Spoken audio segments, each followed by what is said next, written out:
नमस्कार, आप देख रहे हैं वीके न्यूज और मैं हूं आपके साथ मयंक गौड़। चीन में अचानक नई बीमारी के आने से चीन के कई राज्यों में हाई अलर्ट की स्थिति है।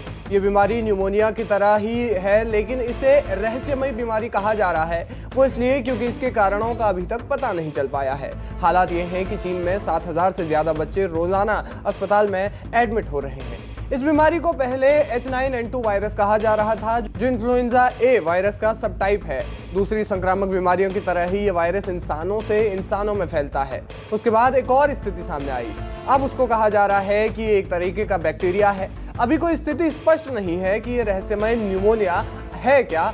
इस बीमारी से सबसे ज्यादा प्रभावित बूढ़े और बच्चे ही हो रहे हैं, इसकी चपेट में आ रहे हैं। जाहिर है कि इम्यून सिस्टम इसकी एक बड़ी वजह है। हालात एकदम कोविड जैसे हैं। बच्चों के स्कूल्स बंद करवा दिए हैं और सेफ्टी के लिए बातें होने लगी है। साथ ही अस्पताल एकदम फुल हैं। आंकड़ों के अनुसार 1.5 करोड़ लोग या तो कोरोना वायरस या फिर स्वास्थ्य प्रणालियों पर इसके भारी प्रभाव के कारण अपनी जान गंवा चुके हैं। हम कोविड के आंकड़ों की बात कर रहे हैं। कोविड की वजह से ज्यादातर मौतें दक्षिण पूर्व एशिया, यूरोप और अमेरिका में हुई थी। WHO की एक रिपोर्ट के अनुसार भारत में कोविड से 47 लाख मौतें हुई हैं।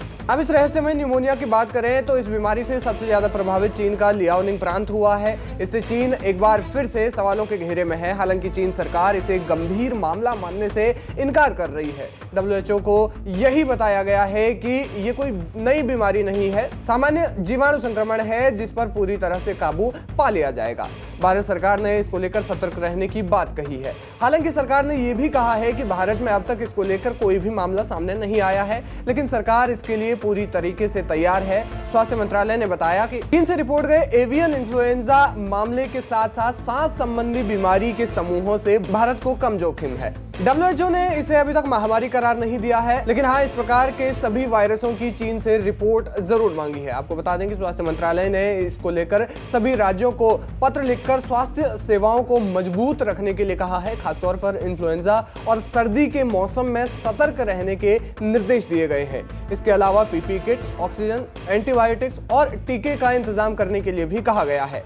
अब एक सवाल उठ रहा है कि दुनिया में आज तक जितनी भी नई बीमारियां आई हैं, उनमें से ज्यादातर एशिया या अफ्रीका से ही क्यों आती हैं? इसका जवाब जानने की कोशिश करते हैं। दरअसल malaria, diarrhoea, Ebola, corona, hepatitis, meningitis और यहां तक कि एड्स भी अफ्रीका से आया है। विश्व स्वास्थ्य संगठन की एक रिपोर्ट के मुताबिक एशिया वैश्विक बीमारी के बोझ का लगभग 70% प्रतिनिधित्व करता है। यानी कि दुनिया भर में जितनी भी बीमारियां होती हैं, उनमें से 70% बीमारियां जो है वो एशिया में होती हैं। रिपोर्ट्स के मुताबिक इसका सबसे बड़ा कारण महाद्वीपों का जनसंख्या घनत्व माना जाता है।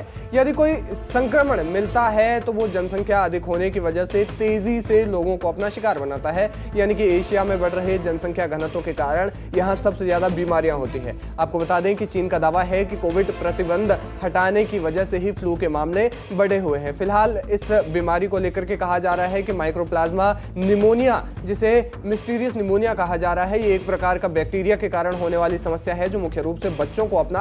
भारत इस बीमारी को लेकर के अपनी नजर बनाए हुए है और स्वास्थ्य विभाग की ओर से तमाम तरह की जो गाइडलाइंस है वो जारी की जा रही है। फिलहाल इस बीमारी को लेकर के जो भी अपडेट आएगा वो अपडेट हम आपको देते रहेंगे। तब तक के लिए आप बने रहिए हमारे साथ, देखते रहिए वीके न्यूज। नमस्कार। वीके न्यूज, राष्ट्र के नाम।